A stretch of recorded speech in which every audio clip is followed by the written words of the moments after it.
गत 28 तारिख ठारू आरंभ होइथिबा Bharat scout and guides Odisha शाखार कोस्टल ट्रेकिंग उद्यापित होइछि। कोणार्करू पुरी पर्यंत स्काउट्स और गाइड्स रो पिला माने चाली चाली आसी पुरी रो गोल्डन बीच सफाई करथिले। स्काउट गाइड रोभर एवं रेंजर माने प्लाकार्ड मान धरी बेलाभूमि को सफा रखिबा पई पर्यटक मानकु सचेतन कराइथिले। राज्य मुख्य कमिशनर डॉक्टर काली प्रसाद मिश्रଙ୍କ निर्देश क्रमे कोस्टल ट्रेकिंग पई पिला मानकु टी शर्ट कैप पानी जोगाई दिया जायतिला।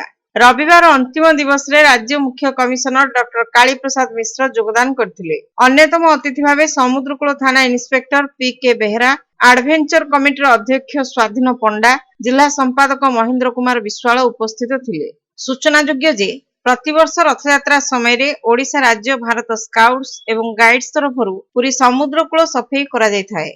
यार प्रचार प्रसार द्वारा ताहा विश्व स्काउट संगठन दृष्टि को आसीथिला। 2020 मसीह विश्व स्काउट गाइड संगठन द्वारा पुरीरू ए कोस्टल ट्रेकिंग आरंभ होइथिला।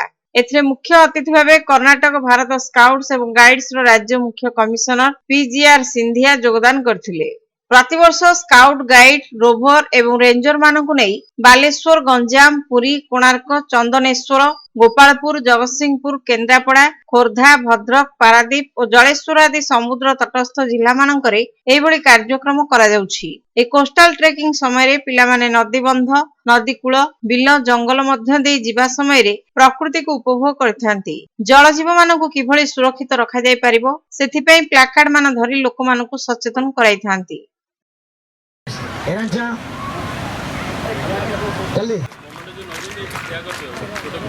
वो सेट रहा है ग्रुप फोटो में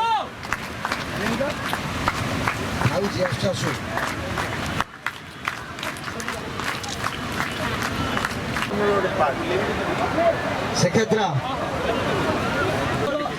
हिंदू कॉलेज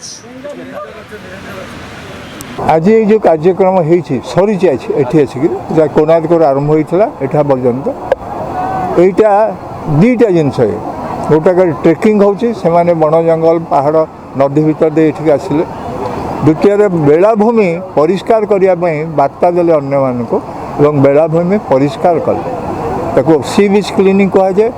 बहुत दिन 20 मसीह ऑल इंडिया रे जे केवल ओडिशा रे पुरी रे होउथला रथयात्रा वाले सी बीच क्लीनिंग होउथला एटा हाईलाइट है वर्ल्ड बेसिस एटा पीएम कर जो छाड़ुन से पीएम कर जाइथिला एवं अन्य माने देखिया पर वर्ल्ड ऑर्गेनाइजेशन ठीक कला जे आमे होल इंडिया रे कहीं सी बीच क्लीनिंग न करिया। तेणु इंडिया जिते बीच अच्छे सब क्लीनिंग करने बर्तमान स्काउट गाइड मान को दि जाइए दायित्व।